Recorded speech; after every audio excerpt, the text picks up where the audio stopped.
Hi, my name is Dan Borchard. I'm in Professor Christensen's class. I chose Case 2-5 from Giving Voice to Values to analyze and discuss with you today. So the case that I chose is regarding Gateway Hospital. Troy and Kristen attended an industry conference in Orlando, Florida. Kristen is a relatively new employee and she reports to Troy. Because it was in Orlando, Florida, Troy decided to bring his family along. It just so happened that their spring break coincided with the convention. So his family came along and they decided to do Disney World and kind of make a family vacation out of it. When they returned back, they had to submit their reimbursement requests, and the hospital has a pretty strict and clear policy on reimbursements that you have to have a receipt for each reimbursement. So Troy submitted his, Kristen submitted hers.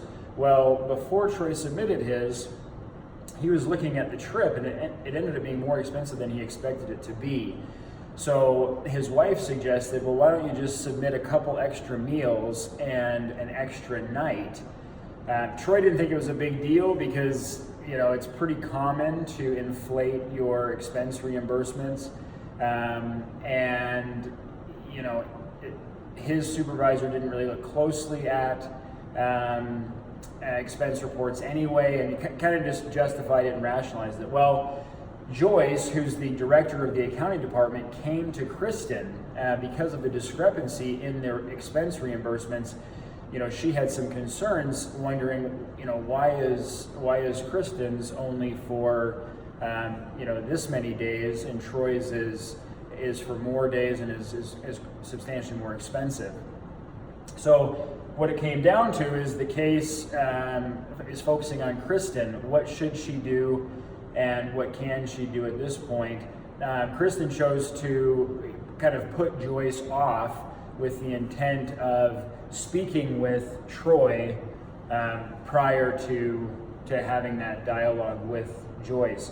So the first question is, what are the main arguments you feel Troy will make and reasons and rationalizations you need to address? Well, first and foremost, Troy will most likely say that he's missed a ton of family time. He's done a lot of these company trips in the past, and you know, it's not a big deal. You know, it's the least the company can do for all the time I've put in and everything that I've done. He can come back and say it's a common practice for people to inflate their business charges, happens all the time. He can say it's only a few $100s. Gateway Hospital is massive. It's a for-profit organization. It's not going to hurt them the least bit if they take care of, you know, the additional expenses for me. Lastly, you can certainly come back and say, I mean, what are the chances I'm going to be in Orlando, Florida again for a convention coming out of St. Louis? It's probably not going to happen. So it's just this one time. If it was reoccurring, I might feel bad about it, but it's not. Next question, what is at stake for the key parties in this situation? Well, a lot is at stake. You know, Kristen's job could be at stake. Troy's job could be at stake. Their reputation could be at stake. Their future in the company, their relationships with each other, with Joyce, you know, and certainly the hospital could lose money. The next question, what levers can you use to influence how Troy reacts to your position in this matter? Thinking in the long run as well as the short run. You know, Kristen could focus on that. This could cost Kristen her job. It could cost future promotions. Looking at the wider purpose rather than just the immediate transaction alone, Kristen could essentially say, I'm going to have to talk to a higher up and let them know that this happened if you don't come clean. And that may be something that would influence Troy. The next question is, what is your most powerful and persuasive response to the reasons and rationalizations you need to address?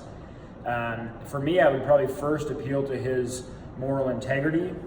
Is it the right thing to do? then I would emphasize potential alternatives. You know, if you lose your job, what is that going to look like, and how does that compare to losing a few $100s? And then focus on how it's going to be far better if he would come clean versus having it be addressed with him.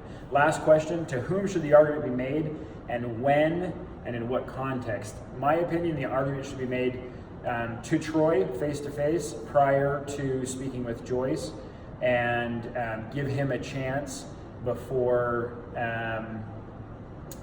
he has to speak with Joyce.